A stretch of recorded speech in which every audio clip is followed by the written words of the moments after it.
Labas rytas.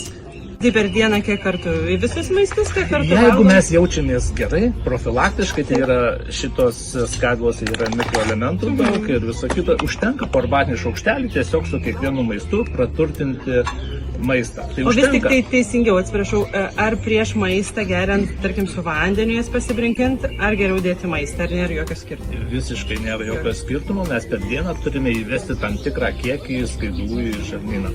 Ar mes su maistu, ar mes tiesiog pasidarysime glotnutį, arba tiesiog Taip. išgersime su vandeniu. Su vandeniu labiau tinka, kai mes bandome pakeisti maistą vieną valgį. ar Pavyzdžiui, pietus, vakarienę, ar jeigu mes norim jau mes ten. nenorime apsikrauti, tai tiesiog tada imam 2 valgomus šaukštus skaidulų, užsimerkiam arba sultimis, arba vandeniu, ta prasme, kas mums patinka, ir tą glotnutį tokį subrinkusi išgeriame.